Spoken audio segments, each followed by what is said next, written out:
You know, I've never really been the world's biggest fan of MOBA games. I've just never gotten them, if you will, which is a shame because of how many people enjoy them on a day-to-day basis. So you'd think a guy like me would have no use for something like, say, the Dota 2 Compendium, which every single book you buy actually goes towards making the Dota 2 International as big as possible. Then, in light of certain opinions that have been expressed by other individuals recently, I realize as someone who loves this industry, I have a vested interest in seeing esports grow as big as possible, as quickly as possible. So, in light of my brand new digital book, I've decided it's time for me to finally sit down and learn how to play one of these games properly. So here we go, how to play Dota 2. Oh.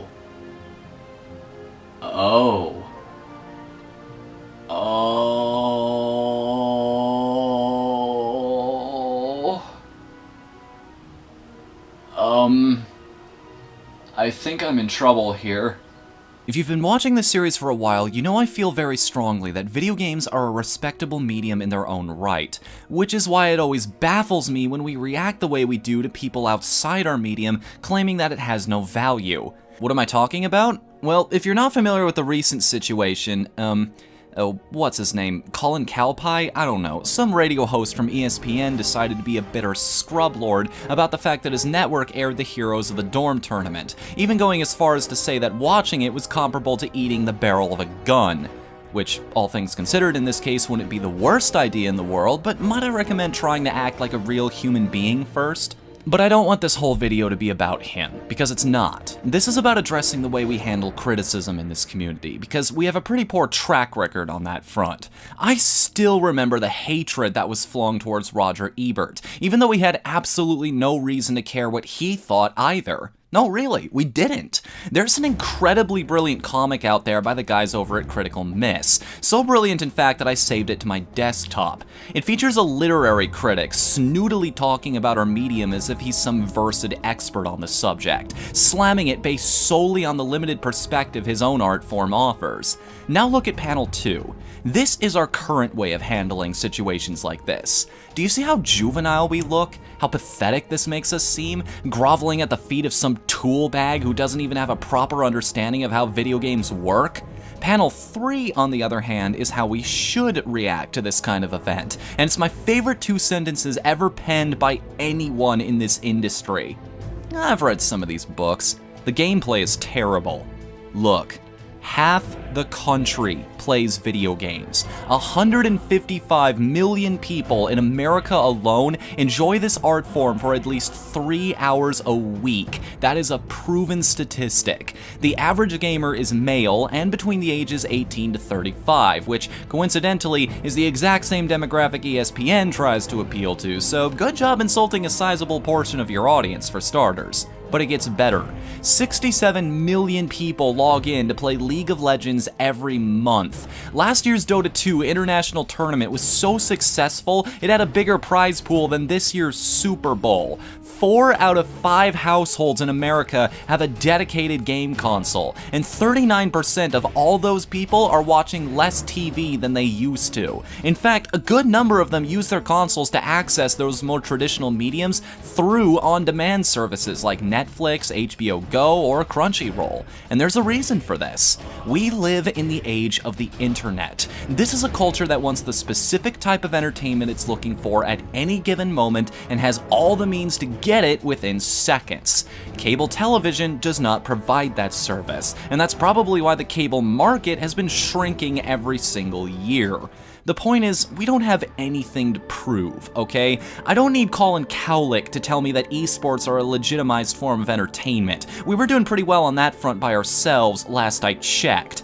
We need to break ourselves out of this mindset that we have to be judged by someone else's standards. And it's hard. I'll admit that. We have this very ingrained mindset that it only means something if it's on that box, but all that does is give power to the people who are too busy counting the dollars they have today to realize which direction the winds are blowing. Esports don't need to be considered normal sports because they're not normal sports. They were born and raised in an environment that lacks the trappings of traditional TV, and they flourished for it. In fact, if you want my opinion, trying to stuff us on television would be a step in the wrong direction. I do not care if esports ever air on ESPN again. And you know who else doesn't care? Sponsors. All sponsors care about are numbers, and if you ask anyone of intelligence who's working in that field right now, they'll tell you which market between the two is the better long-term prospect. These are all things I came to terms with years ago, and as such, I find people who are still stuck in the past like this adorable. The world is going to move on with or without you, so if you actively choose to get left behind, that's your problem.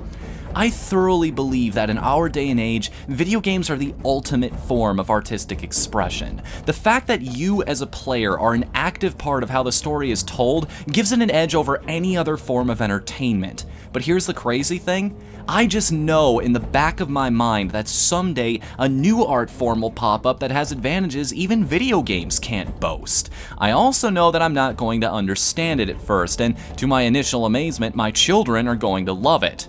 For their sake then, if nothing else, I've got to keep an open mind because before I know it, some genius is going to come along and legitimize the entire field by creating wonderful experiences that my field of work could never give me. And I don't know about you, but I'd like to be a part of that when it happens. Esports have a fantastic future ahead of them. That future is not on television, and it's certainly not in the hands of backwards old men like this guy. Alright, I did all my research, I understand the basic concepts, I studied my leveling order for abilities, I'm in a team that isn't full of complete jerks, probably because they're all noobs just like I am. Either way, let's do this. Man, it's taken a long time for my character to load in. I know I don't have the best rig in the world, but... Oh crap! Okay, nobody panic. The carry has arrived, and he's going... Or you could go to the lane I was going to. That's cool. Are there any supports on the team? You can join me in off lane if... all right then. I guess I'm playing mid. What items did I need again? Yeah, these look like what I saw before.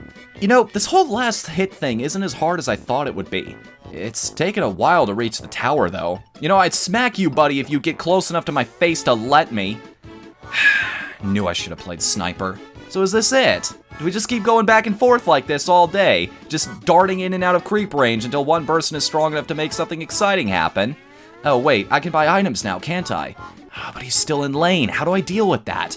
I can't try to kill him without getting murdered by his minions, but all this gold I got is worthless if I don't spend it. And even when I get a second apiece to actually navigate the shop menu, frigging Invoker won't stop hogging the courier.